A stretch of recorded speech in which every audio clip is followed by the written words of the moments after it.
Telugu మ్యాట్రిమోనీకి thanks చెప్పాలి. 26 ఏళ్ల క్రితం ఇదే తెలుగు మ్యాట్రిమోనీ ద్వారానే వేళమ్మకి పెళ్లి చేశాం. పెళ్ళంటేనే తెలుగు మ్యాట్రిమోనీనే.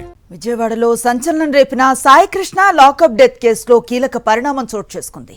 ఈ కేసును సీబీఐకి అప్పగించాలని కోరుతూ దాఖలైన ప్రజాహిత వ్యాజ్యంపై విచారణ జరిపిన ఏపీ హైకోర్టు సిట్కు మరో అవకాశం ఇస్తూ విచారణ 3 వారాలకు వాయిదా వేసింది. సీల్డ్ కవర్లో దర్యాప్తు నివేదికను సమర్పించాలని ఆదేశించింది. సాయికృష్ణ లాకప్ డెత్ కేసును సీబీఐకి అప్పగించాలని కోరుతూ దాఖలైన పిల్పై ఏపీ హైకోర్టు విచారణ చేపట్టింది. పిటిషనర్ తరపున న్యాయవాది పొన్నవోలు సుధాకర్ రెడ్డి వాదనలు వినిపించారు.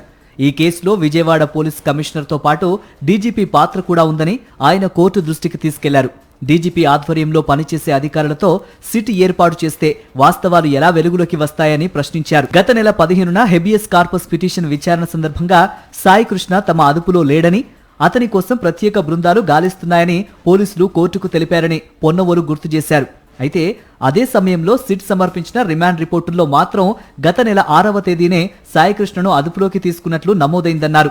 ఈ 2 వాదనలు పరస్పర విరుద్ధంగా ఉన్నాయని, పోలీసులు కోర్టును తప్పుదోవ పట్టించారని ఆరోపించారు. వాదనలు విన్న హైకోర్టు ప్రస్తుతం దర్యాప్తు చేస్తున్న సిట్కు మరో అవకాశం ఇవ్వాలని నిర్ణయించింది. దర్యాప్తు పురోగతిపై సీల్డ్ కవర్లో నివేదిక సమర్పించాలని ఆదేశించింది.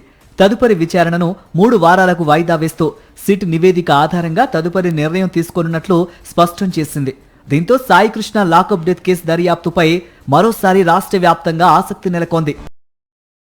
మరిన్ని అప్డేట్స్ కోసం ఛానల్ ను సబ్స్క్రైబ్ చేయండి. నోటిఫికేషన్స్ కోసం బెల్ ఐకాన్ పై క్లిక్ చేయండి.